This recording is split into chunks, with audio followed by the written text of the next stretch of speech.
Hi guys, good afternoon. Hope you're doing well and hope you're listening me. Please, anything, any problem, let us know. I'm so happy to see you all here, despite all the craziness and our side life in Zoom meetings. I imagine the agendas are disputed, so thank you for being here. I want just to make a very brief presentation, introduction to you. I think today we have 3 special guests here. I think the floor will be for them. But I want to share with you 2 specific information. We'll have time to discuss, to open conversation, so please feel comfortable to share your opinions and your questions and your comments using the Q&A tool, but you can use it writing in Portuguese, in English. It's open, really feel free, and we can translate.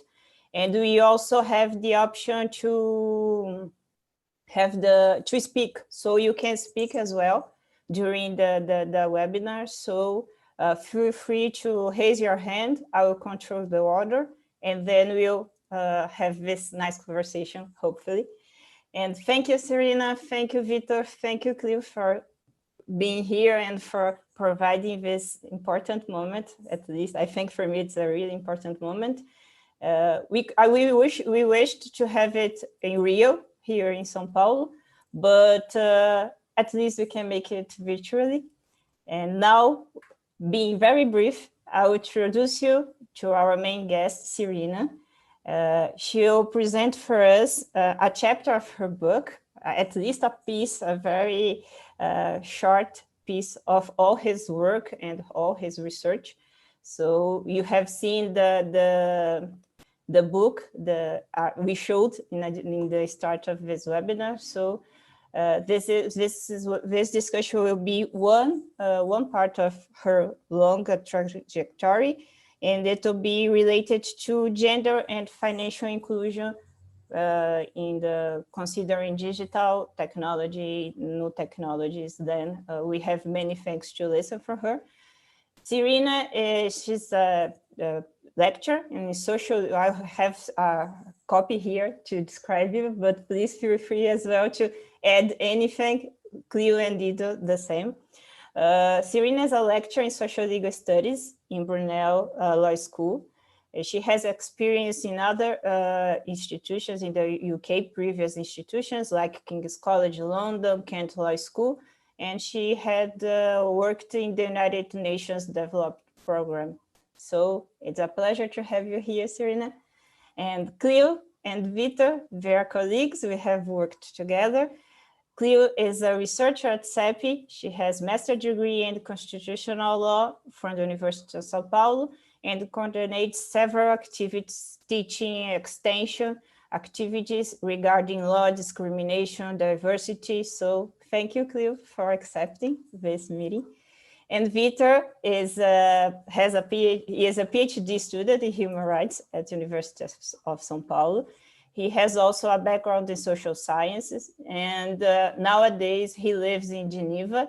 He's working as a researcher in the South Center organization. It's an intergovernmental organization. So that's it. The floor is yours. I think we can start with Serena and her presentation. Then Cleo and Ito, feel free to add comments, questions, whatever you want. And we will open the floor to our guests, the attendees. As I mentioned, you can share the questions written, you can speak, and we open the audio for everybody to guide our time, okay? Thank you. Thank you so much, Anna, for inviting me, and I'm really delighted to be here, even if virtually, and of course to share this space with you and with Vitor and Cleo and with all the attendees, and I'm sure we will be able to have a very interesting conversation. So I'm going to share some slides As Anna was explaining, this presentation is broadly based on some of the concepts that emerged from my book. My book specifically was on the exclusionary politics of digital financial inclusion from the perspective of gender relations. This is a kind of post-colonial feminist investigation of the limits of using digital technology to extend financial services. But in the conversation today, I'm not going to talk about financial inclusion as such. I'm going to talk about one of the main conclusions of my book, which is that the use of digital technology for finance as well as for economic development and social development has some limitations. And one of the main arguments I make is that although digital technology can create new different opportunities for people, it does not really challenge unequal structural relations. And one of the main reasons for this is that it does not really redistribute the resources necessary to allow people to take advantage of opportunities. So my reflection today will be focused on the idea of redistribution. What can we say about redistribution from a gender perspective, and how we can work possibly towards redistribution in what I call a new digital economic order. So I'm going to share the slides, and please, Anna, let me know if I go beyond time, if I need to kind of cut, and because I think it would be good for everyone to have more conversation, discussion. So I'm going to share this. Okay, so you can all see the slides, right? Yes, perfect. Okay, so today, as in the abstract for the talk, I'm going to talk about grassroots women as world makers and reflecting on possible global politics of redistribution. So let me see, why is not? Okay. So the starting point for this is really to think about grassroots women as world makers. And the reason why I wanted to start with this idea is because I think it's very important at the moment, in this time, with everything going on, from the pandemic of COVID-19 to the protest of Black Lives Matter, to the kind of challenges to higher education and research that we are experiencing in many countries, of course in Europe, as well as in Brazil, as well as in the US and in China and around the world. And I think it's very important to kind of provide some of those alternative narratives and try to think a little bit more carefully about the hidden figures and the unheard voices. So the kind of idea of starting from grassroots women as world makers is very much related to some of the current debates. One is about the historical accounts that we have about historical development and as well as the current economic order, the current legal order, the current structure of society. And some of these debates have been very much developed with the discussions and the protest of Black Lives Matters. And some of the questions and the debates around this, particularly, for instance, in the UK, have been around what do we know about the history of colonialism? What do we know about the history of imperialism? Why many institutions, including higher education institutions, don't really understand how racism is so much grounded in the structures of society. And one of the main points made, particularly, for instance, in the UK, in relation to the fact of removing the statutes of the slave traders, for instance. Some of the points made by Black scholars, as well as activists, as well as anti-racist activists and scholars more generally, is that history is a social construct, is an intellectual construct, and is very much, has been very much developed as a construct by white educated men who have often not provided all the different perspectives and all the different voices that we need to pay attention to. And this is, for instance, something that I really learned in my book in thinking about exclusion in terms of digital technology or in terms of finance. Once you place the dynamics of exclusion within the broader historical context, from colonialism to the recent days, you will have a very different story of the reasons behind exclusion and the kind of structures of exclusion. So I think this is very important. And I wanted to kind of shift the attention towards grassroots women. The other point, which is, as I explained before, paying more attention to the history of colonialism and imperialism more generally. And another point is that although sometimes we have a focus on women, for instance, in history, or we have a focus on more marginalized representatives, we rarely have a very strong focus on the role of the collective. And this is, for instance, an example that we can think about in terms of all the unpaid solidarity work that is constantly done disproportionately by women and also by marginalized people. An unpaid work which is necessary for the reproduction of society, for the generational maintenance of the population. And this is not just not recognized, but it's also not rewarded in any possible way. So the fact of thinking about grassroots women as world makers is really to kind of shift the narrative and try to focus on the marginalized work, on the marginalized voices and the kind of the hidden perspectives that, excuse me, that have presented the kind of mainstream narratives of this. And the last point about thinking about grassroots women is very much to think more broadly about grassroots politics.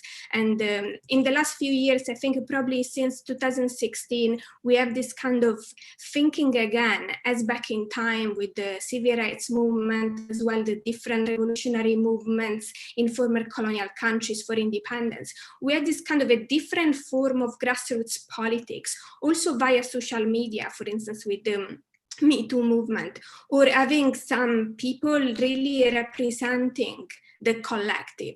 And I think this is very important. So the starting point for this is really to try to think about these different narratives and these different perspectives. So in thinking about this, I will start by reflecting on the progressive inclusion of grassroots women in world making. The reason why I have inclusion in quotation marks is that this progressive inclusion of grassroots women has been very much a formal process. The voice and the perspective, as well as the actions of grassroots women, has never been really central in reshaping the world making, so the kind of global economic and legal and social order. So in providing this perspective, I'm just going to explain how this inclusion has happened from colonialism to the more kind of recent time, and then kind of reflect on this aspect of inclusion. So back in time, colonialism really shaped gender relation by imposing some of the gender rules based on the colonizers. So for instance, you have aspects related to Christianity and religion that were very strong in kind of imposing some narratives, as well as gender norms such as the idea of male breadwinner that was so typical of Western societies. So the idea of gender has been very much shaped through different colonial narratives, as well as different institutional frameworks imposed and developed during colonialism. Now, with the end of colonialism, we had what we call the mainstream international development project. And one of the main points that was made in the 70s, for instance, when most of the formerly colonized countries gained independence, was that one of the key points, or the kind of weak points of this, that women had been really excluded during colonial time, because they were excluded for paid work with introduction of the wage economy. Man was the kind of primary worker. As well, they have been excluded from technology, and also as a consequence, also from education. So from the 70s, with the creation of the UN Committee on the Status of Women, we have what we call a paradigm of women in development. A main focus was in line with what we call first wave of feminism or liberal feminism, with the aim of including women that had been previously excluded during colonialism in the development project. So we start having lots of projects from microfinance in order to provide women with small amount of money to start a small business, to other economic opportunities. So women were included in a space that was originally shaped and based on their exclusion. This kind of approach was criticized in the 80s with the second wave of feminism and radical feminism by saying that this kind of liberal perspective of just including women in development was limiting in a way, because they didn't really look at the unequal structure of society, the unequal relations embedded in the economic order and now in the international economic order as was kind of created since the colonial time. So this really challenged the idea of just including women in development and saying that gender relations are much more complex. However, this idea of gender and development has been always part of the mainstream development project, has never really challenged the framework and the thinking and the politics of development itself. And this actually was quite important when we think about some of the first measures, strong, very important measures imposed with the development project, the structural adjustment programs. The structural adjustment programs were debt packages, so the loans that former colonial countries or developing countries had to take from the Washington institutions of the World Bank and International Monetary Fund. And a key condition for these loans was to implement some structural changes in society.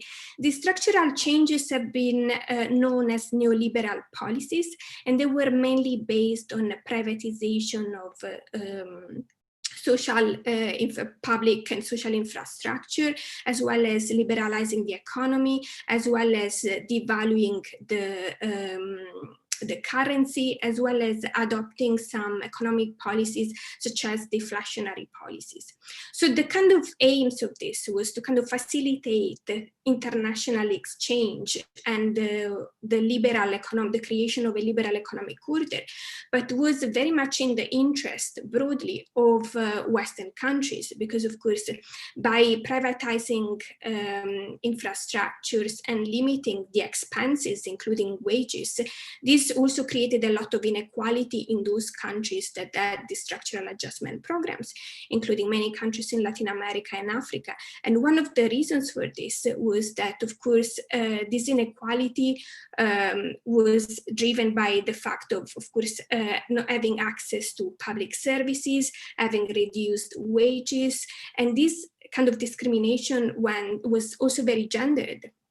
Because by reducing support for instance, social infrastructure or childcare or healthcare, it also means that the work of women is more. So there is more reliance on the unpaid work of women.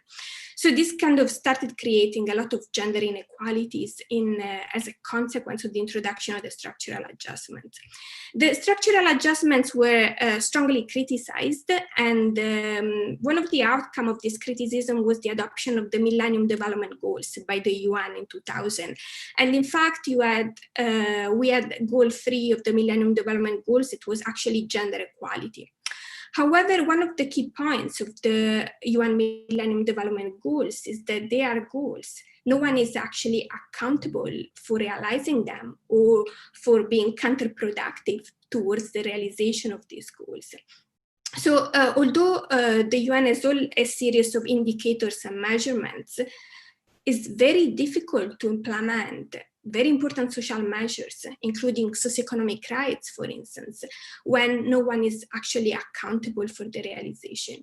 So the Millennium Development Goals also started providing an increasing role to the private sector.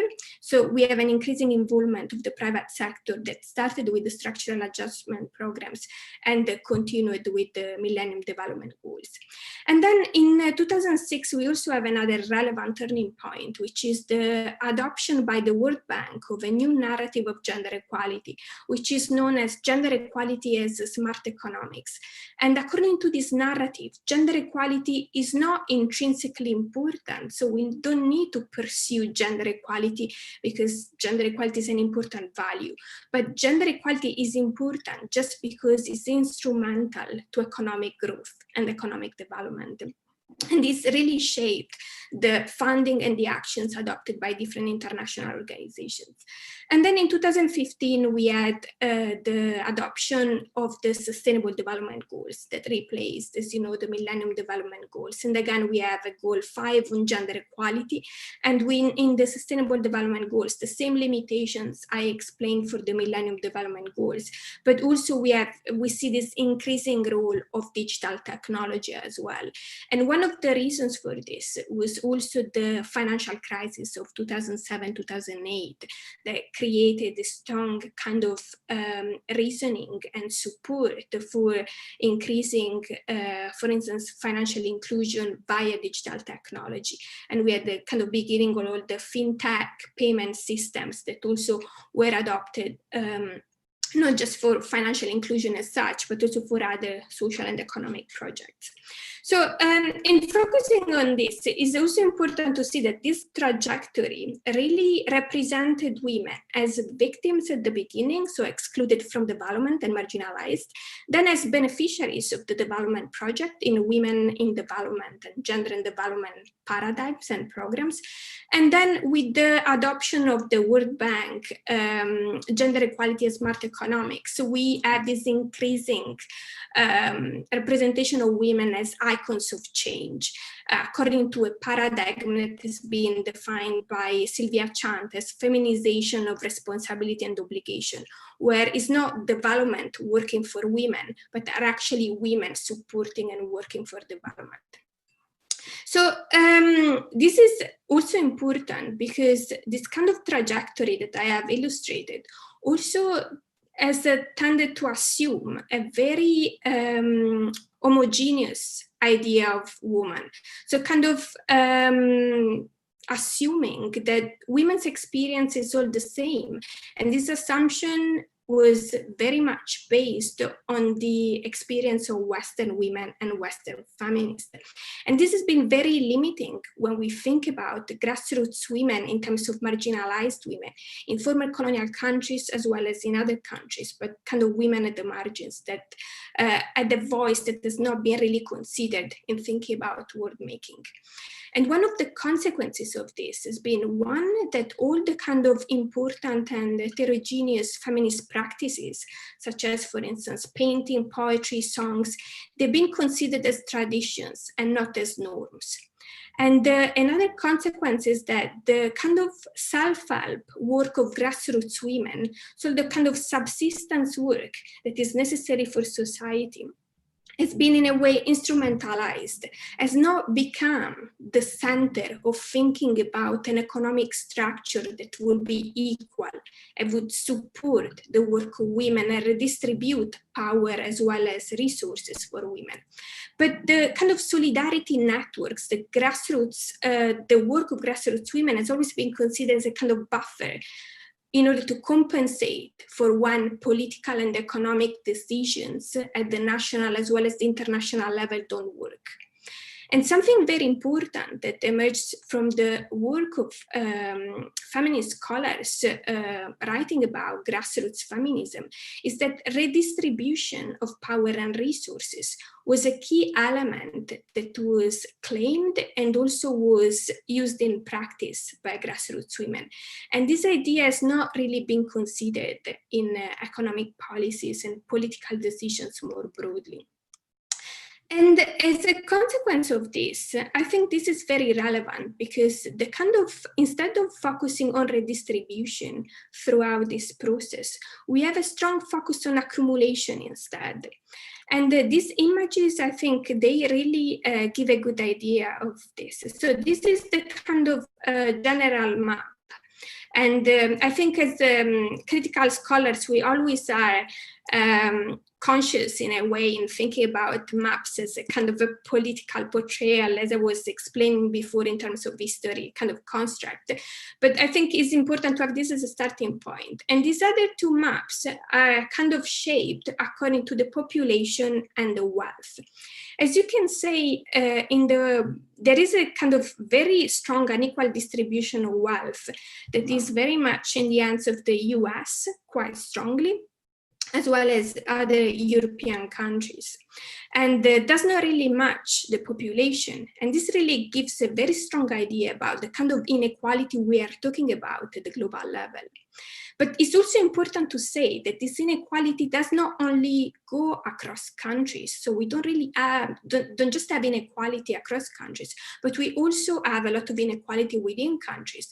For instance, one of the key points of the Black Lives Matter movement is that Black communities have been criminalized and marginalized and excluded. So this distribution of wealth that you see, which is so much more than other countries in the US, is not equally distributed per se. And this unequal distribution is very much also based on gender, race, and other forms of marginalization. And a way to understand this maldistribution of resources within countries is to think about the three different spheres that we have in the economic system. One is the sphere of finance, which includes formal financial institutions, as well as informal financial institutions and digital platforms and fintech projects, particularly in the last few years. And then the production, which includes all the kind of paid work and the formal as well as the informal economy. And then we have the sphere of social reproduction, which I've been mentioning a little bit throughout, which is the kind of unpaid work, which is disproportionately performed by women across space and time, and is necessary for generational maintenance of the population. So it's necessary for society. So in thinking about maldistribution of resources within and between countries, we need to think that the work of social reproduction, which is unrewarded and unpaid, tends to support the work of finance and production. For instance, think about social reproduction in terms of caring or caring for the family, looking after the family, or the kind of care work. That's a work that is not rewarded, but is necessary, makes finance and production possible. And as this work is so disproportionately performed, as I was saying before, across gender, race, class, think about migrants, for instance, as well as geopolitical location, this has created a lot of inequality within countries as well as between countries. But something that is important, and I will skip the kind of technicalities of the policies, which I'm happy to explain a bit more at the end if you have questions about them, is that these kind of relations and the fact that social reproduction tends to support and so much the wealth produced in the sphere of finance and in the sphere of production is that social norms and this kind of relations are not set in stone, and they can be challenged. And the way to challenge them is to redistribute power, wealth, as well as risk, responsibilities in a more equal way. However, the time frame that I have presented in terms of including grassroots women within the international system has been very much against this idea of redistribution and more according to the idea of accumulation of wealth and power, which also means that grassroots women have been formally included, as I was saying before, but their voice, their claims and their action have never become really the center of thinking about policy making. And this is what I think will be very important in thinking about how can we actually create a more just and equal society and placing redistribution at the center. As a consequence of this, we really need to think critically about some of the ideas that are generally presented in terms of including and considering the work of grassroots women. One, of course, is the idea of inclusion itself. So inclusion is often used to reframe instead of challenging unequal relations. And as I was saying before, in giving the example of women excluding during colonialism and then including included with the development project is that marginalized groups are often included in a space that was originally founded on their exclusion. We can, of course, think about the broader system that I was talking about, but you can also think about different examples. You can think about LGBT plus communities, for instance. The rights of LGBT plus communities have been developed on a system that was very heteronormative and based on the exclusion of LGBT plus rights. So this kind of inclusion does not really challenge those kind of frameworks, but just tends to provide a kind of quick fix to some of the aspects of exclusion. And also the same can be said for the idea of autonomy. While autonomy is so much considered in thinking, for instance, about gender equality, it's also important to think that the same liberal idea of autonomy is embedded in socially constructed roles and economic structures. So not everyone, although you can say that every person in a liberal way can have a choice, but the choice can be very much limited if you are embedded in a social structure that does not allow you, does not give you support to make a particular choice. So your is not a choice, but is a necessity in many instances. So it's important to think about these limitations. And the same can be said about the concept of empowerment, for instance. Empowerment has been associated with gender equality since the Millennium Development Goals in 2000, but while empowerment is grounded as an idea in grassroots activism, then has been co-opted and instrumentalized in many of the narratives, mainstream narratives of development, narratives of financial institutions, narrative of corporations. And what, of course, is relevant to think about is that empowerment has been framed not as kind of challenging the unequal structural relations that I was talking about, but providing some opportunities to women or any kind of marginalized group through, for instance, microfinance or micro enterprise. And the same kind of critical lens can be used to think about the idea of resilience. Resilience, particularly in the last months with the pandemic, resilience has been used as a kind of with a positive light, as a way of saying that people are resilient because they are able to support each other and go through this difficult time. However, what is important is that this kind of positive promotion of resilience can often shift the attention as well as the funding from more complex structural problems. So as I was saying before, sometimes grassroots women are considered as a buffer in order to kind of compensate for the lack of support that you can have from any sort of infrastructure, from education to healthcare. And this also means an over-reliance on the unpaid work of women that would reproduce inequality in the long term. So this was a kind of concept in thinking a bit more critically about how the kind of process of inclusion happens. And now I'm going to give an example from digital technology more specifically. I will try to be brief because I think I'm going a little bit beyond time. But then you can ask me any question and I would be happy to kind of explain and elaborate a bit more. So digital technologies are a good example to think about the limitations of what I was saying in terms of including grassroots women in the system. So there are some assumptions about digital technologies that are around the fact that they can provide more autonomy, they can provide different opportunities, they can provide opportunities both for the people, so via digital technology, you can share information, you can develop an app to facilitate, to connect employer with employees, you can facilitate transportation. So it's a kind of an instrument to facilitate this sort of relations.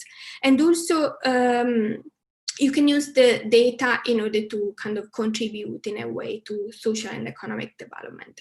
So these are the general assumptions about digital technology for gender equality.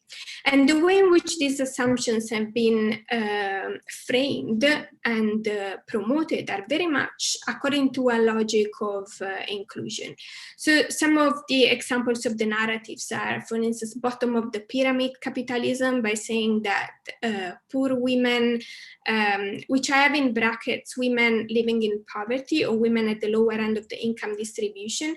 I have been, for instance, very careful in my book in not to talk about poor women and qualify people according to their income, but kind of women at the lower end of the income distribution or living in poverty, because I think it's important not to give responsibility for poverty to people who actually live in poverty, because there are much more complex structural dynamics there. So that's the reason why I wrote women living in poverty in brackets.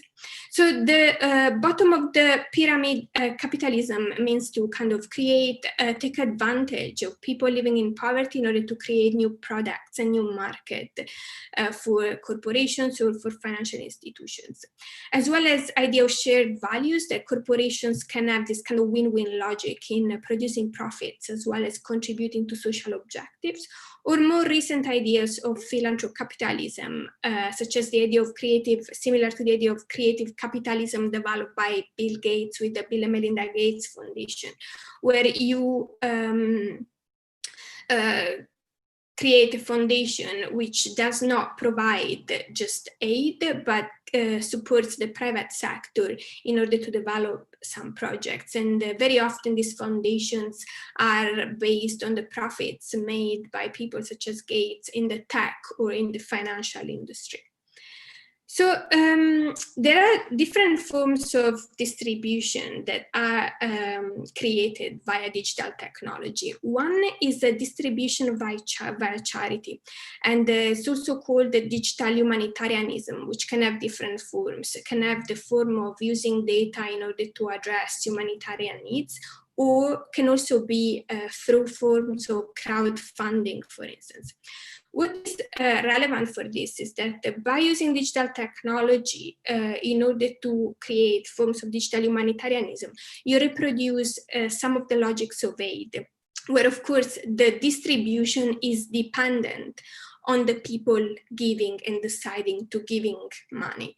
So the recipients don't have the right to have access to, for instance, if you start a crowdfunding project in order to provide food to refugees living in a particular camp, people receiving these funds are not receiving the funds and the food because they, as human, have the right to food, but they are receiving the funds based on the charitable giving of other people. So this is very important politically, because in framing this idea of distribution, because this dynamic of distribution remains dependent on the people giving and deciding the conditions on which they want to give the money or any other form of resource.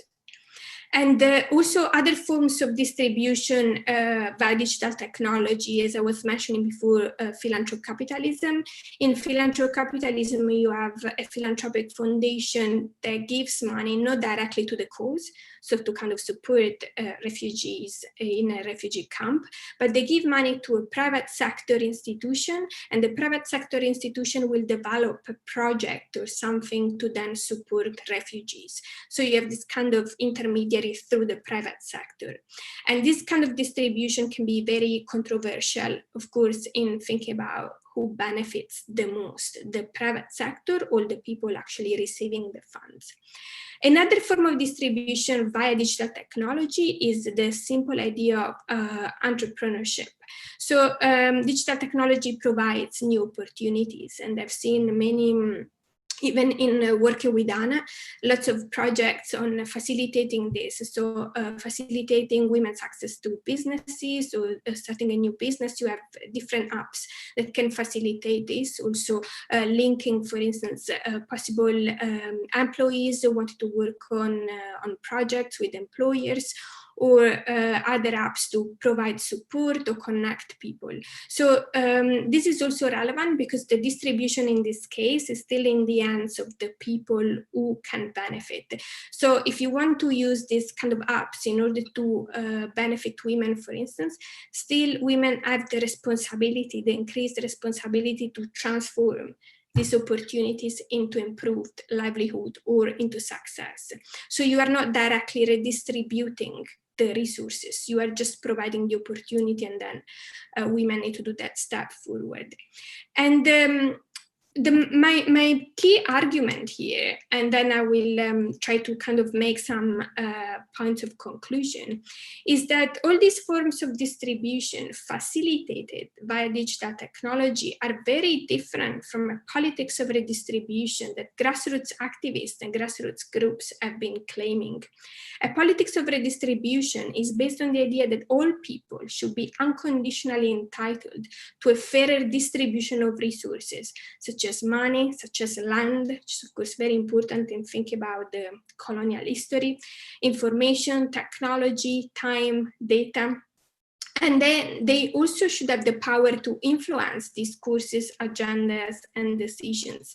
And this form of redistribution, this politics of redistribution, also considers the historical legacy of events such as colonialism and how colonialism contributed to create the inequality that I illustrated before in showing you those maps.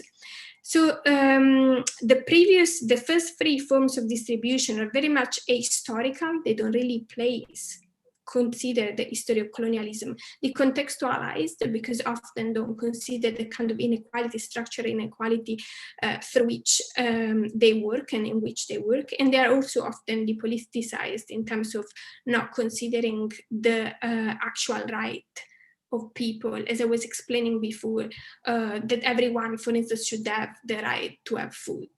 This is not considered as a kind of a political aspect.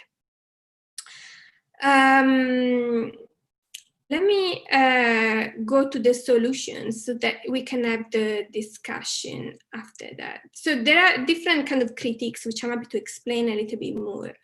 So what a politics of redistribution would look like. So as I mentioned before, that the maldistribution of resources within countries as well as between countries is very much based on historical grounds, as well as the fact that a lot of the unpaid social reproduction work is disproportionately performed by women and on grounds of race and legal status, such as migrants, as well as geopolitical locations. So one way to actually placing the grassroots idea of redistribution at the center of world making would be to have finance and production to support the sphere of social reproduction. And this would be first by considering the colonial material and immaterial debt that richer countries, welfare Western countries have towards former colonial countries. And this is, for instance, summarized in some of the debates on reparations. And another point would be to ensure a basic income, a universal basic income that considers people for being human and not just to be deserving business people or entrepreneurs or only citizens, but considered as being human.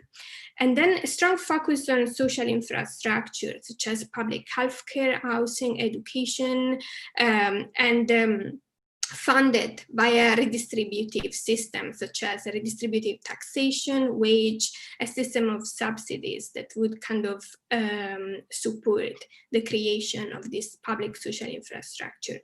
And these are some of the key points in order to make redistribution the center of world making.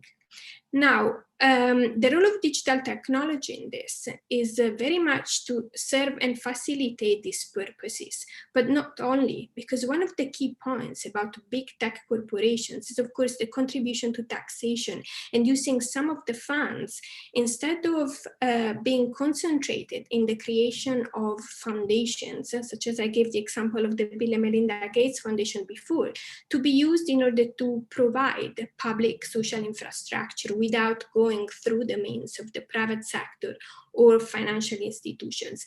And this is something very important to think about in order to address the kind of global inequality that showed before through the maps. So my conclusion is very much to think about the placing this idea of grassroots redistribution at the center of world making, with the fundamental transformation towards universal provisioning through the redistribution of power, resources, risk, responsibilities that will contribute to substantive gender equality in gender terms and to social justice more broadly.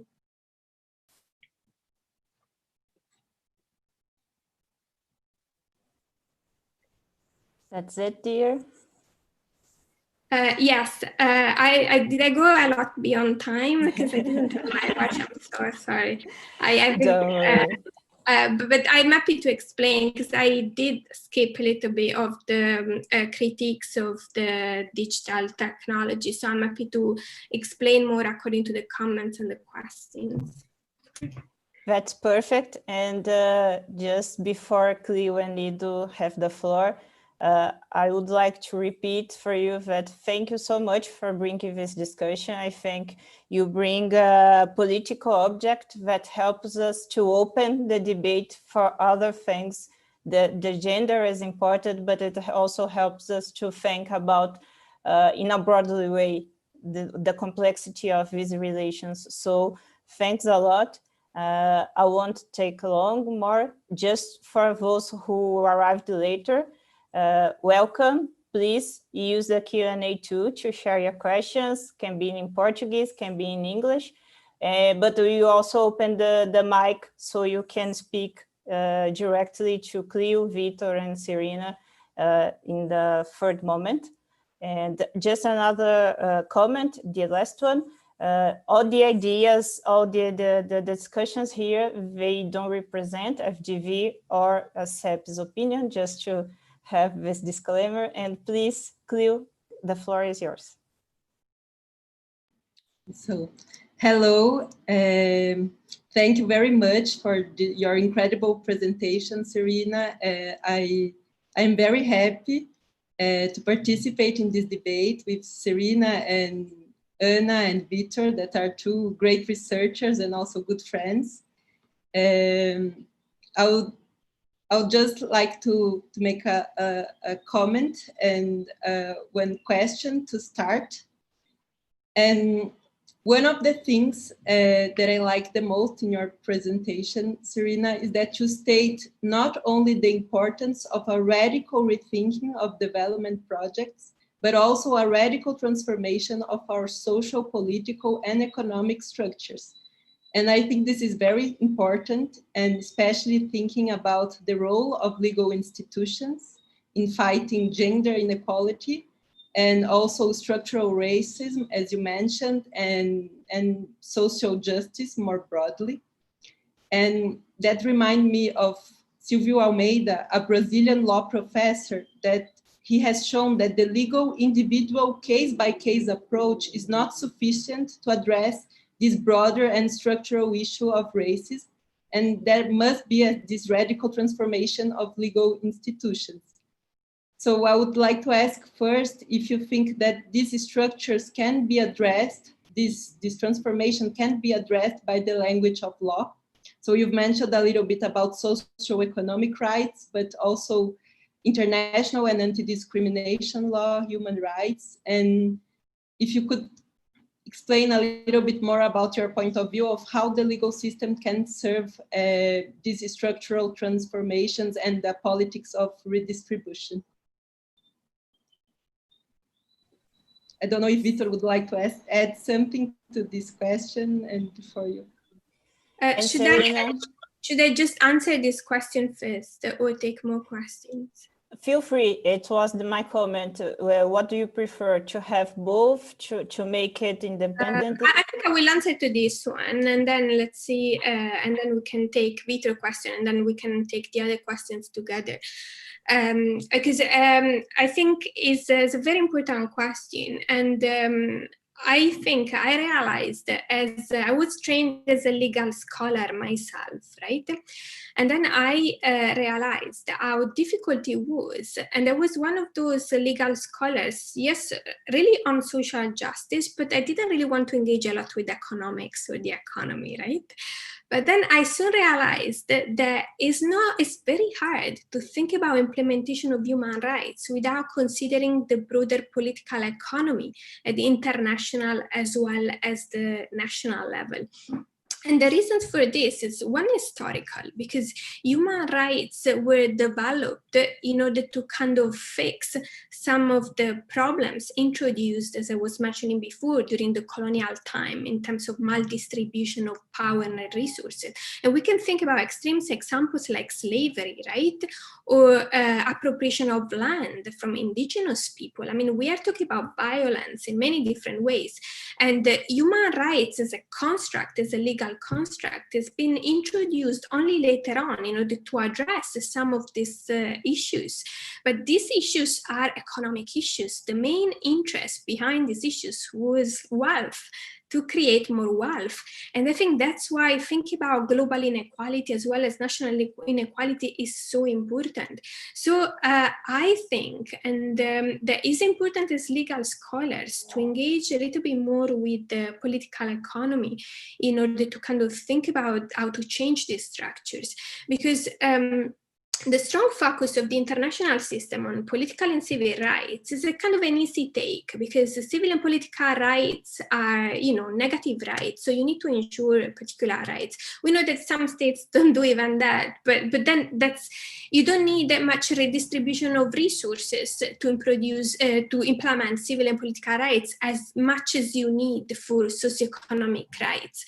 And there has been throughout time always the international order, from the UN to international institutions, have always been very reluctant in thinking about serious redistribution that would implement socioeconomic rights. But that's necessary, because when you then go and look about aspects of gender and race, you see that the problems don't lie in individual legal protection, they lie in the structures of society. So even if you give, you have systems like even financialized bail for criminal charges in the US, and sometimes people need to plead guilty just because they don't have money to pay like $100 of bail. And this is a structural issue, an economic issue, right? And then at the same time, on the other hand, you allow people to accumulate a lot of wealth without any limit, and this is a problem of redistribution. And the reason in legal terms that you were explaining, I think is important, is that the framework of human rights, although it's very important to address a lot of the problems that have been created throughout times, still has the state as the subject of international law. So there is still a strong reliance on the states to implement particular rights, as well as the human rights system itself thinks about the subject of rights as the individual. You don't think about the collective as a kind of subject of rights. And this is exactly against what grassroots activists and feminists think about. You will never see, that's the reason why I was saying this at the beginning. You don't think about major figures that were very influential in shaping this, because they are a collective. And if you don't think about the collective, it's impossible to redistribute, right? So yeah, I think that's partly the answer. Vitor, feel free to add your comments, to share your questions. The floor is yours. No, thank you very much. First of all, it's really a delight to be with you. I also thank you for the invitation to be with you, good friends and excellent researchers. I'm really thrilled. I'm not really sure I have much to add. I just wanted to say I think it's absolutely necessary and timely that we're having this discussion. here in Geneva, the Human Rights Council today, a resolution was just approved on systemic racism in the world. So then I feel it's really the best moment for us to discuss the intersections between race, gender, and of course, like international law and governance. I'm obviously not that comfortable to speak too much on gender issues per se. So then maybe my focus would be slightly on economic law and regulation in international organizations. And then I would have two questions, but first, just also a note maybe that I feel that Serena's presentation is really outstanding for us to, as a call to, and as she said, to contextualize, repoliticize, and bring back history into not only this broader analysis, but also into legal thinking itself. And maybe also a call for redistribution to be at this core of this legal thinking, not just in terms of digital economic order, but then overall for other topics, as Anna also mentioned. So I just wanted to maybe exemplify, I wrote down here 3 examples. I'm not sure if it would make sense, but assuming that this notion that because any progressive transformation would also occur through law and legal tools, which may either reinforce economic power and inequality or somehow try to contain it and redistribute, then maybe would make sense for us to first acknowledge in some areas, not even acknowledging the gender, class, colonial biases, race biases that are embedded in legal institutes, but then also to move forward.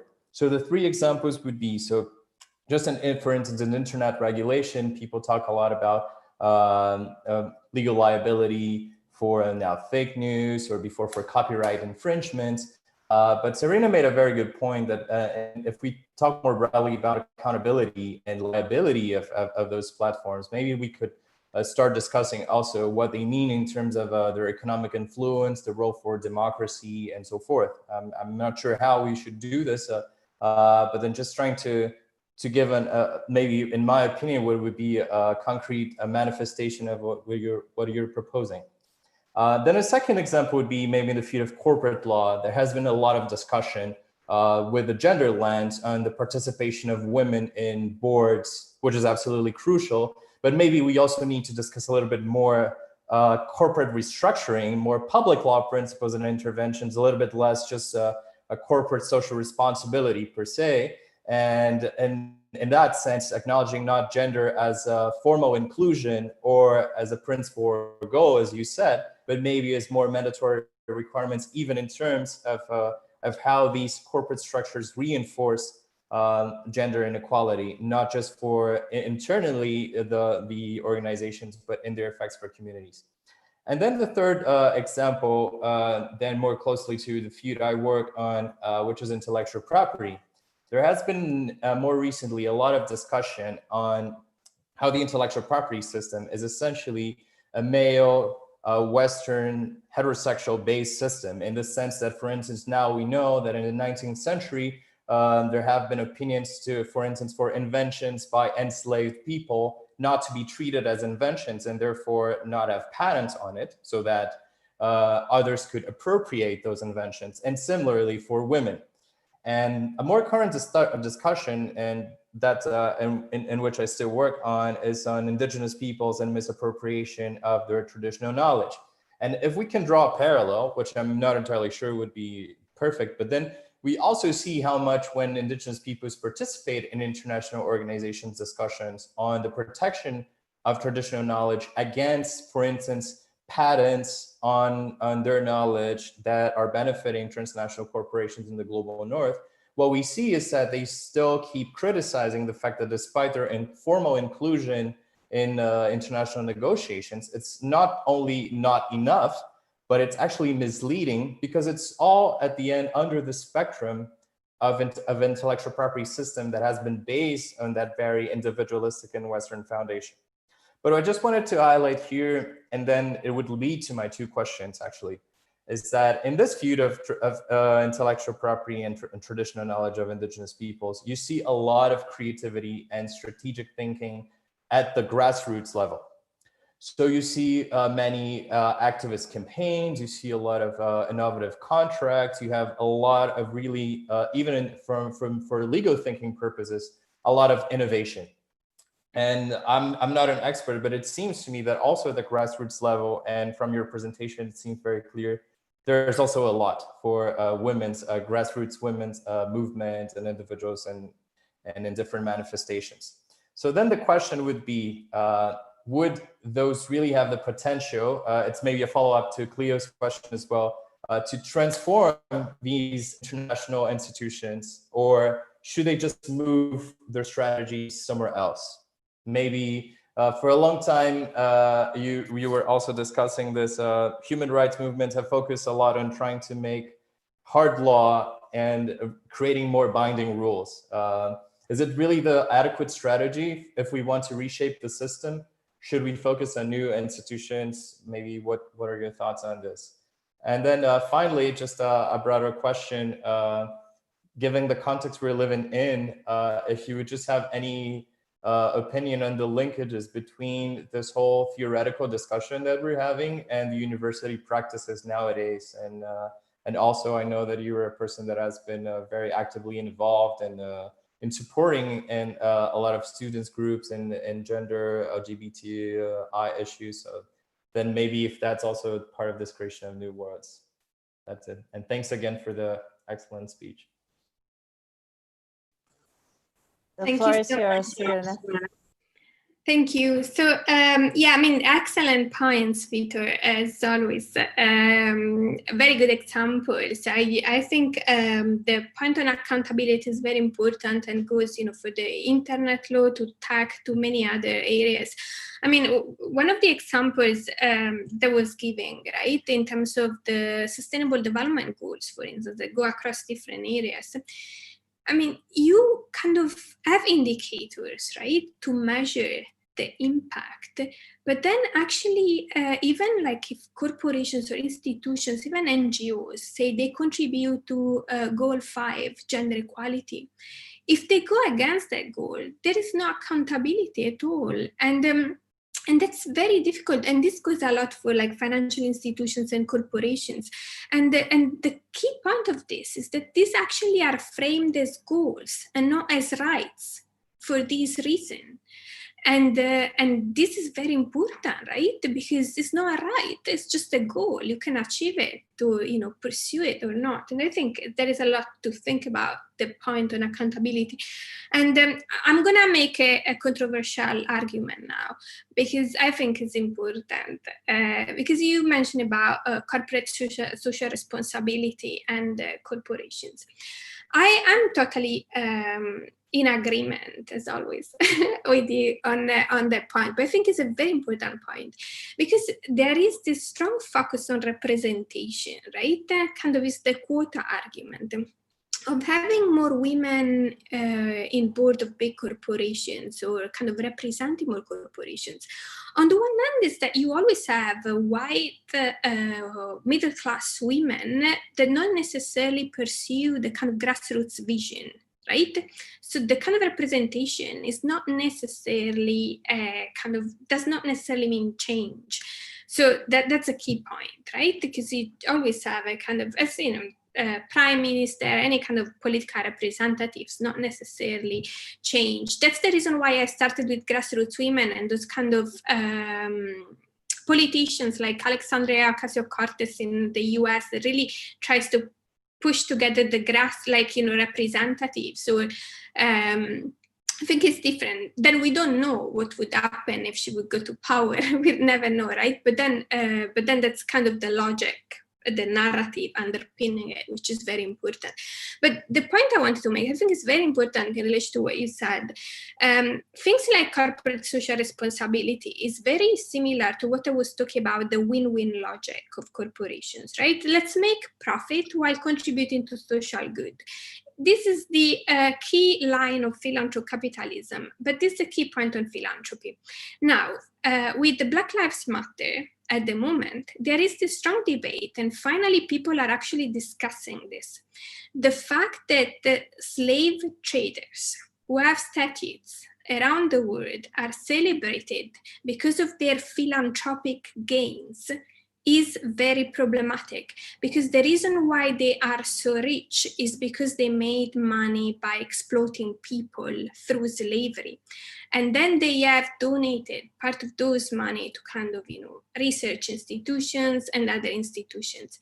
This is a very important thing to think about, the limits of philanthropy. And that's exactly what goes against what I was saying about redistribution as a political practice, that people should be entitled to a share of the global wealth as humans, and not because, they've been able to make money based on whatever. Because that's the only way that you can actually address fundamental rights, I think. I think this is a key point, and we are seeing this so much, right? Philanthropy is actually the other side of exploitation and corporate exploitation. And I think this needs to be said. There are, it's good that some corporations want to pursue some social goals, but if they are just kind of, the other side of the coin that covers other forms of exploitations, that's very problematic. So this needs to be investigated according to the corporations. In terms of your questions about the global system, so I'm always, when I have these conversations, in between, should we try to improve a little bit the situation we are living in, or should we think about a revolutionary change, right? The kind of baby steps don't seem to work, at least over the last centuries. So I think it's important to try to improve something if you can, but it's also important, I think, to think about the kind of restructuring of the international system. Now we are seeing baby steps like Kenya the other day, being part of the Security Council and being given a voice, but that's not kind of a structural change, right? It's giving a little bit more representation. Something that we have discussed before, and I think is quite relevant, is what I see, for instance, a more structural change in international organizations like the UN is to reframe the Sustainable Development Goals, for instance, by focusing, as the first goal is on the reduction of extreme poverty, focusing on reducing extreme poverty as well as reducing extreme wealth. Only in this way you can create redistribution, I think, because if you only focus on issues, you basically on the issue of, poverty and consider poverty as responsibility of the people who actually live in poverty, then what you do, you reproduce a particular narrative of exploitation, and then you have a huge amount of resources, as in the maps that I shared, and it is totally untouched, and then you try to force people to redistribute in the best way they can the $1 per day that they have, and then you blame them if they are not able to survive. So it's very problematic. And the reason why digital technology and financial technology can be problematic is there is an assumption that then through this technology, without redistributing resources, people living in poverty will be able to live their lives very well, because through this digital technology, they can manage their money well without adding any kind of source of income there. And I think it's very problematic. So I think there is a potential for restructuring. I think this has never been taken very seriously. It's been always a kind of patching on the previous issues. So you created damages with the structural adjustments and tried to patch it with the Millennium Development Goals. You created issues with the Millennium Development Goals and tried to patch it with the Sustainable Development Goals. So there has not been, and I'm talking only about the UN, which is, I think, is the institution with more representation on the socioeconomic side, because I don't think institutions like World Bank and IMF will never restructure in terms of this kind of policies.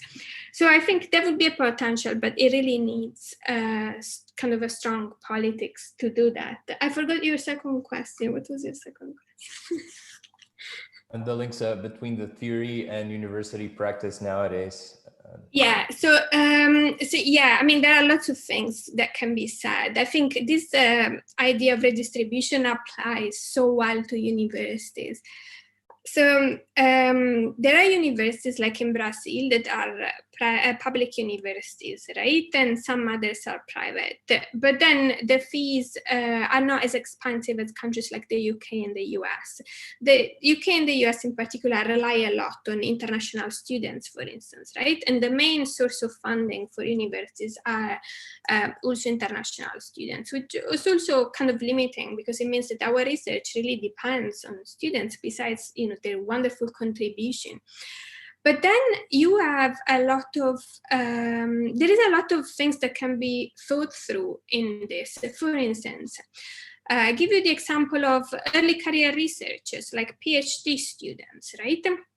If you want to create a more diverse environment, research environment in a university, you need to have PhD students from different countries, right? They can bring different perspectives and approaches. But the fees just for PhD of international students is almost £18,000 per year, right? In the UK for international students. Now, the students then manage, international students then manage, some, of course, universities offer scholarships. But if, like in the current crisis, of course, there are limited resources, so there are cuts on different scholarships, right? This is the full amount of fee that students will need to pay. There are some countries that offer scholarships, such as Saudi Arabia is a country that offers scholarships, or other countries, but the kind of scholarship that they develop is very much in line with the ideas of their country. They don't have the kind of freedom to develop a completely innovative or different idea. And this is very limiting in a way for research. So, there are a lot of structural issues in kind of developing this, because the fact when you make education and the university environment should be kind of knowledge co-production, right, system, so much dependent on the fees. Of course, there are lots of limits in different ways. So I think, I do think that a strong redistribution of resources with strong public funding help universities a lot. Now, there is a lot of thinking about this. There are small things that you can do, like, of course, I have no power, for instance, to kind of redistribute this money, right? But then what I can do is to kind of address some issues, as we were saying before, like adopting a policy for sexual harassment and anti-racism and contribute to this kind of, discussions, which is a starting point. I think a key contribution we make, and I learned this from my PhD supervisors as well, is to kind of encourage our students to think differently. And even if you have like every year 500 students, even if you convince like 10 students on 500 to do this, I think is already a good achievement. So I think that's a key power. But yes, this kind of redistribution will be so necessary because, when there are issues like we are seeing at the moment with the pandemic and the crisis in general, it can be like a crisis like the one we are living in, and financial crisis like the one in 2008. But always the cuts are at the bottom, right? You never redistribute money from the top. So what you have are kind of austerity measures that cut public services for people who really need these services at the government level, right? And you do the same in other institutions. And this is more kind of a political agenda, I guess. But then I think it's also important to show how more redistribution will be beneficial for everyone at all levels of society. And this is something that really needs to be put forward. And that's the reason why we do research on these things, right? To kind of provide some evidence that actually these policies are not like the voice or the view of a particular political idea, but they are actually beneficial for society in the long term. So, have I answered? Okay. Absolutely, yes. Thanks, guys. I think now we can open the floor to listen to our guests here. Let's open. So for the questions, if anyone would like to make a question, please raise your hands, then we will give you the voice. And please feel free comfortable. And the question can be for Serena, can be dialoguing with Cleo and Ido, whatever you want.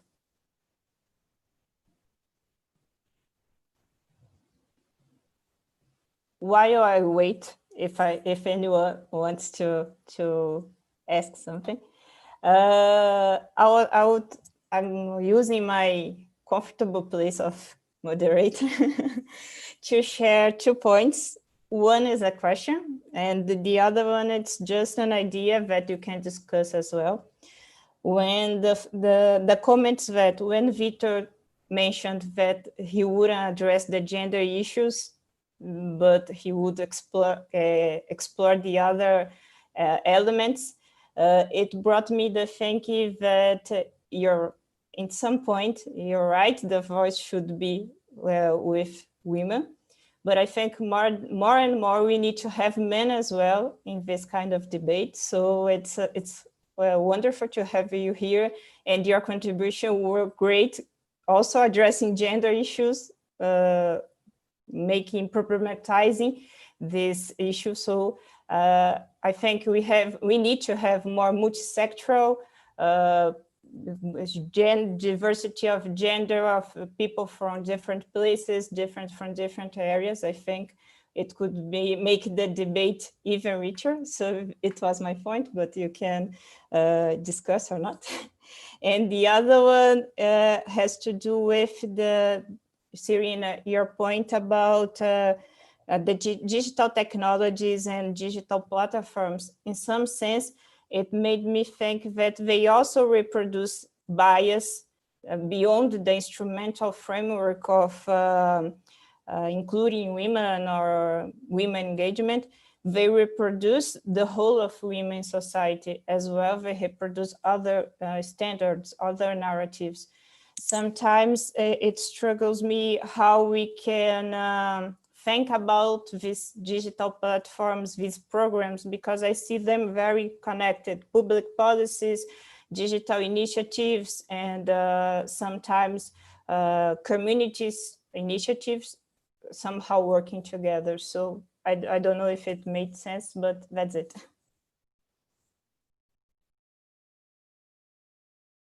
So the first point, I think the idea of grassroots women was developed by the thinking that even when, as I started with the historical accounts, right? And this point has been made over the last few days about the current debates about Black Lives Matter, right? How history has been written by white males, and many kind of stories have been marginalized or covered up or totally ignored.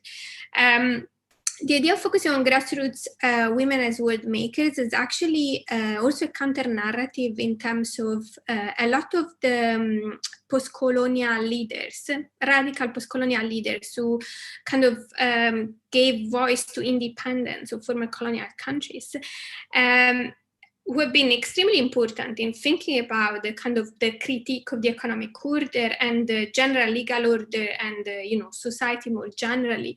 They've been males. So all these kind of big important political figures, even in the kind of critical post-colonial lens, they have been male figures. And all that I've found out in my research is that women actually, as a collective, played a key role in independence of countries, right? While the kind of that's been attributed more to the kind of male fighters or the political leaders, they have been extremely important in building all this. The problem is that we don't have enough accounts of all these points. The idea of thinking about grassroots women, so was on the one hand to kind of say that actually there is a gender disparity in telling these stories. And the other idea of grassroots is that actually they are not just in former colonial countries, but in any countries like, migrants in countries of the global north, which the things are very much interconnected. And they want to kind of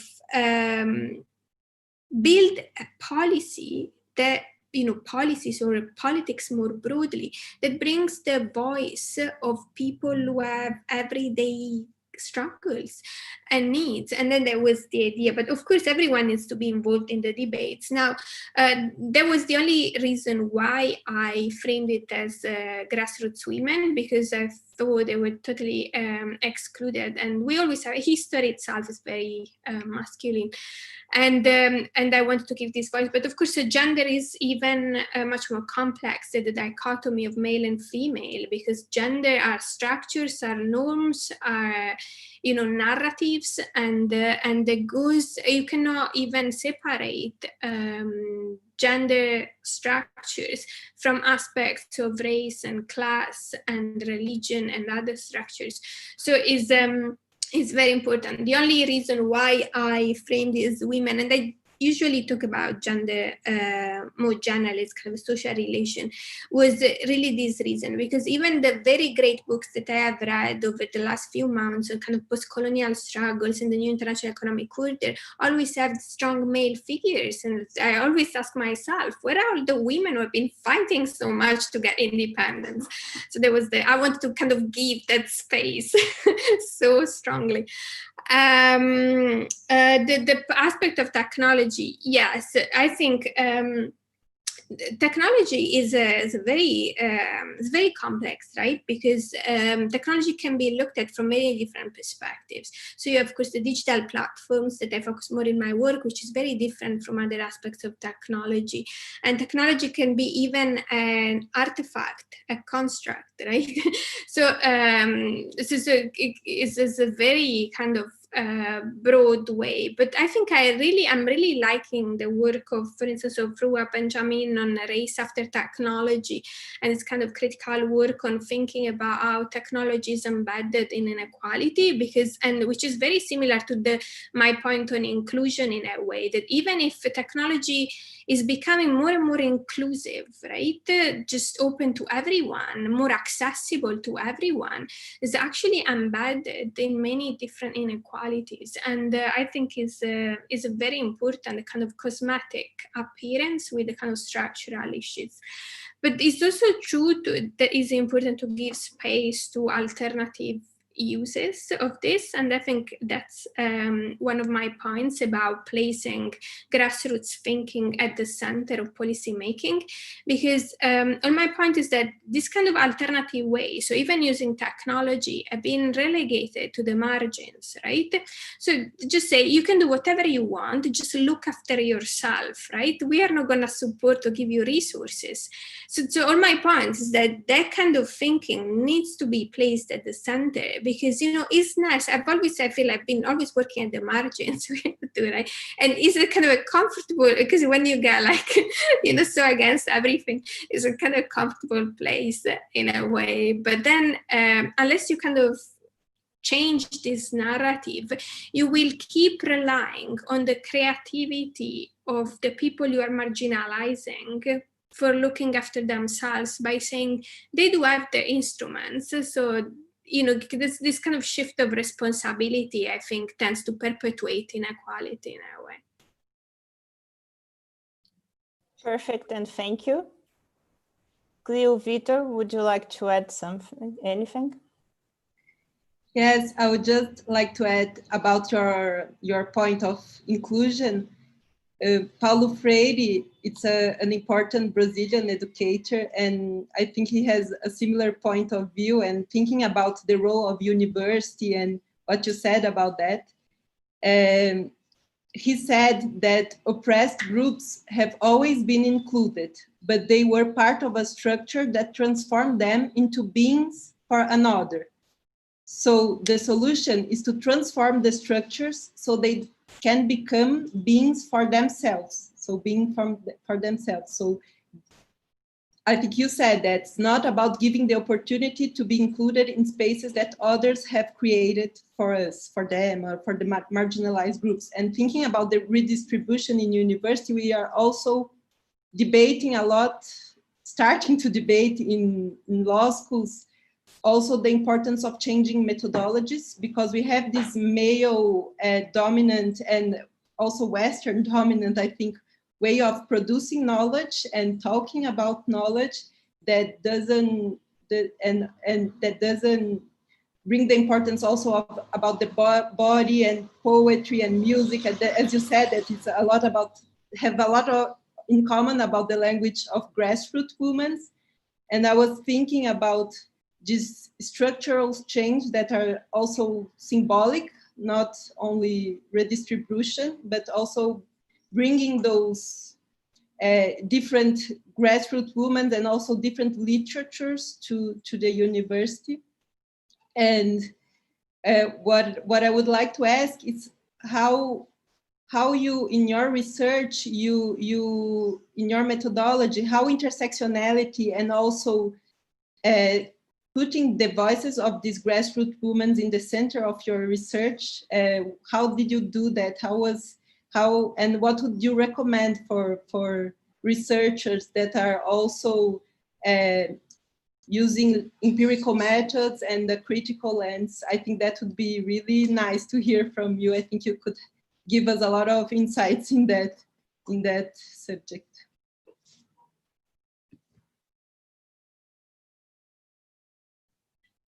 Yeah, thank you so much, Cleo. Your point on Paulo Freire was very well taken, I think, because, you know, at the end of the day, education and pedagogy are very important to all our thinking about this, right? So it's kind of an underpinning, very important aspect of that. And also the other point about enriching the kind of our thinking about knowledge. And we are so framed according to Western knowledge, and we realize that in many different ways.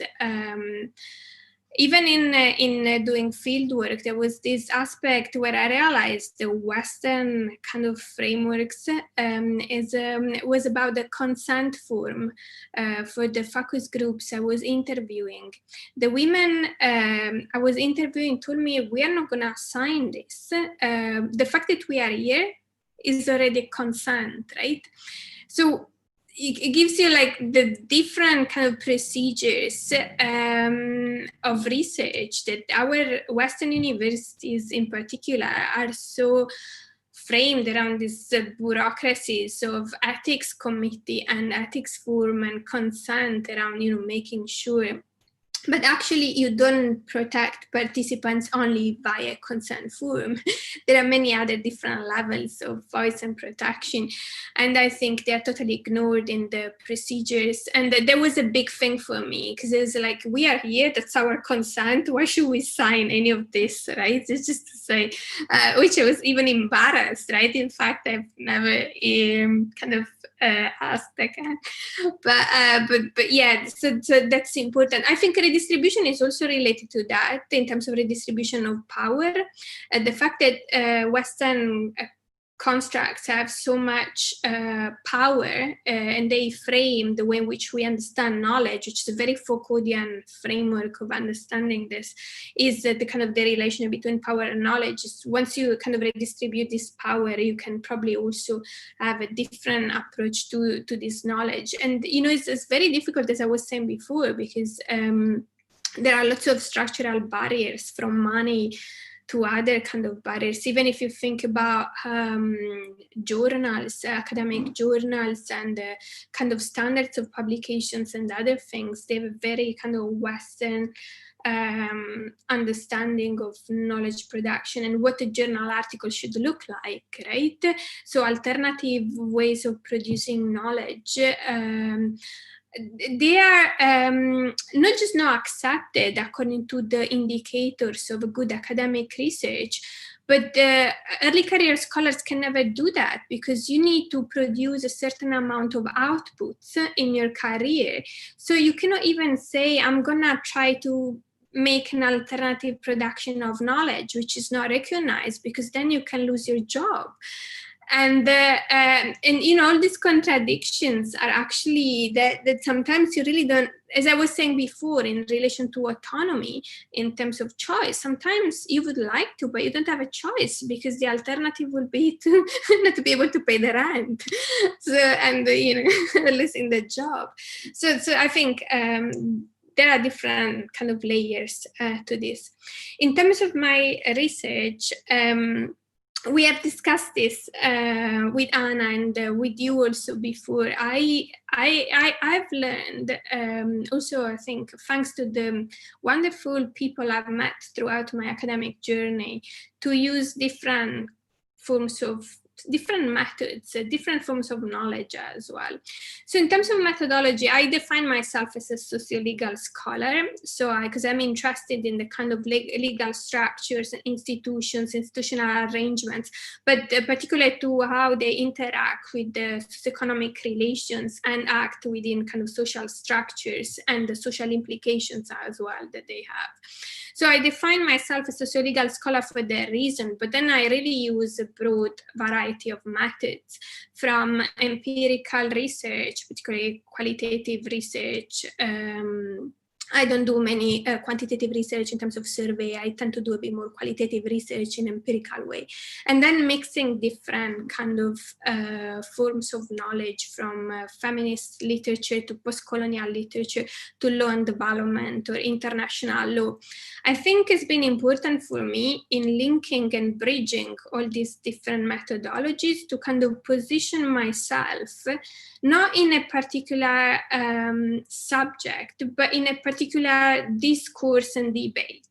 So what I was aiming, like with my book, was not to kind of position myself in the debates on law and development or on finance, but was actually to position myself in particular critical debates on the issues, right? And I think if you aim to do that, it's extremely important to kind of mix all different methods. Now, this is kind of developed organically for me in a way, because I had the need to kind of look a bit more for something in one field and something else in another to answer my questions. So I ended up mixing all these different subjects and methods. But my research is grounded itself in empirical work. So when I decided to research on, so my book is about digital financial inclusion and looks at a specific project that was developed in Kenya, which is called M-Pesa. And this is important because it's a very successful project. So it's portrayed and presented as one of the most successful financial inclusion projects to date. So what it means is that there's been like lots of attempts to replicate the project. It's used as a great example in all policy documents, literature. So there was not very much critical literature on this. So I've tried to kind of unpack completely this very successful project by placing it in the context of development from colonialism to now, right? So I've tried to ask the question of not how to include women in the financial sector or how to include the excluded in the financial sector, but the reasons why people are excluded and tracing them historically. And looking at relations. So I think it was very important to ground these questions in empirical research. I had to make some very important decisions because, of course, as a feminist scholar, I had to kind of be very self-reflexive and think about my own privilege as a white woman, wanting to learn and know from like grassroots feminists in Kenya, for instance. And I really learned so much from them that I feel even embarrassed for how much I've learned. So kind of positioning myself, and it was a very painful process because, when you take your research seriously, that you actually want to make something that has value, is a kind of painful process to kind of negotiate these difficult political positions. So I made some decisions. So one was that so my project is not like an interview-based or ethnographic research, but I grounded the questions, the key questions asked in the book, in the interest of them. So I didn't replicate their answers in order to frame my argument, but was a grounded research. So the key questions and themes explored in the book have been the key concerns emerged from my conversations and my experience in Kenya. And the reason why I did this is that when you look at a successful project like the one I was exploring, you don't have the lack of data, but you have an overproduction of data. So lots of institutions were gathering data on this project, and what they wanted to do was not to kind of reproduce that politics of giving the same answers, but they wanted to do what was lacking, that was to contextualize this project within the broader history of development and colonialism. So there was a key decision that was driven by this. In a self-reflexive way, was I had to really negotiate this in different ways. So one was I was working with social workers to kind of do my interviews, and they were living in some of the slums in Nairobi. So I had to really travel by myself, sometimes taking buses, and there was challenging. You become familiar, but then also, as again, for the Western frameworks of knowledge, the risk assessments and other things were terrifying about, when you decide to do these things. But it was important. I created a strong connection. I always felt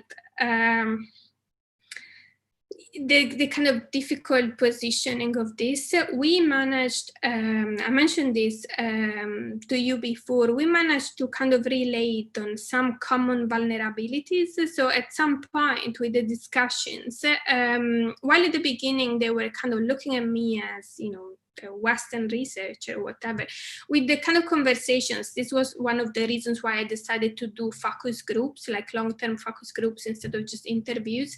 We kind of connected of some common vulnerabilities because I grew up in a family where my mom was working in the informal economy to support me and my brother.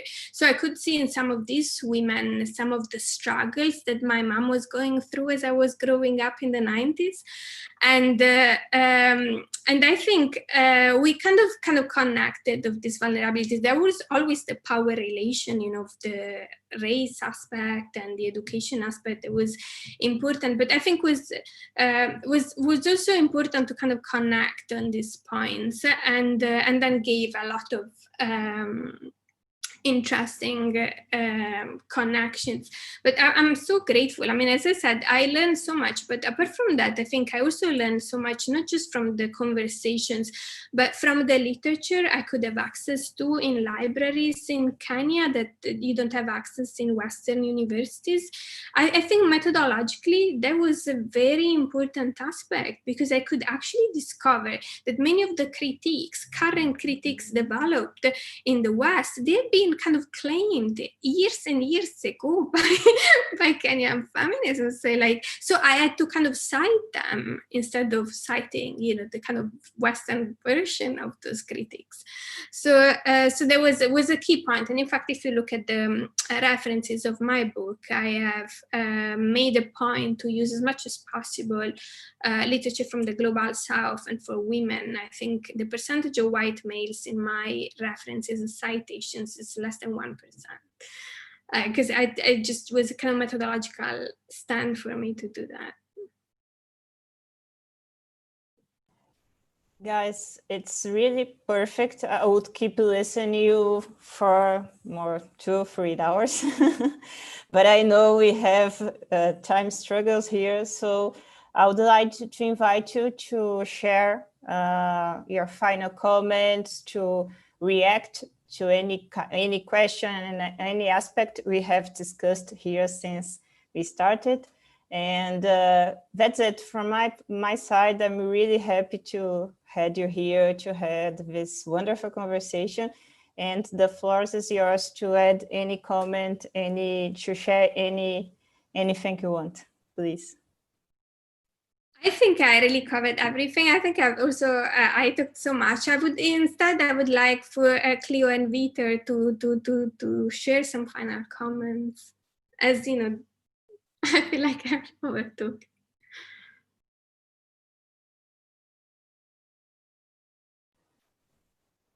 Final comments, Vitor, Cleo? Okay. Sorry, yeah. Do you want to go first, Cleo? No, up to you. Okay. No, I'm really blown away. I think it was really great. It's well, maybe main takeaway point from today's discussion in the current context that we're living is that we need to bring those discussions to basically all legal discussions. And as we had put before, like centering issues of redistribution, but also of class, gender, inequality, colonialism, LGBTI rights and everything, because I think it has not just the potential for us to acknowledge some of the pitfalls of what we have been doing wrong so far, but also potential for the creation of new universities and new institutions and possibly a new world. I haven't been very optimistic for the past few months at all, especially being a Brazilian and in the context we're living in. So I think that truly this kind of engagement that we're having right now and the privilege to listen to you all, I think this is really the kind of thing that can really transform legal thinking, but also interventions in society. So thank you very much. And that would be what I had to share. Yeah, so I couldn't agree more with Vitor. I'm very happy about this debate. Thank you very much for your presentation and the invitation to be a part of this. I really just like to add that I was very impressed about the way you are careful with words like inclusion and empowerment and autonomy, and the way that we have to be careful with this with the language. So grassroots women voices are not appropriated from international institutions or other corporations that ends up reproducing inequality with a discourse of promoting equality. So that was very interesting for me, and especially now with this pandemic, thinking about social reproduction work. I think a lot have changed, and I don't know if I'm optimistic or skeptical or more skeptical about politics of redistribution, but I'm sure that we have to fight for that, and I'm very glad that I was able to get to know your work, so to give us this kind of vocabulary to fight for this politics of redistribution that it's so necessary. So thank you. I'm just going to say thank you so much. It's been a huge pleasure to see you again, although kind of virtually. And I hope to see you in person at some point. And thank you so much, because I think it's so important to kind of share common ideas, but also, you know, with your comments and your points, it really made me think a little bit more about the kind of practical implementation of some of these ideas. So I'm very grateful that I actually had the opportunity to think through some of these points. So thank you so much. Well, I think my final words will be the final words from the panel. So thank you again. I think we covered very interesting and important concepts, but not only concepts, but perspectives, theoretical perspectives, research experience, research methods, research challenges. So thank you a lot. Beyond the social challenge that it's behind all the discussion. So guys, again, let's keep in touch. Hope we can promote other discussions like this, engaging these amazing researchers that we have known in previous experience. So that's it. See you soon. Thank you. See you soon. Thanks. Bye.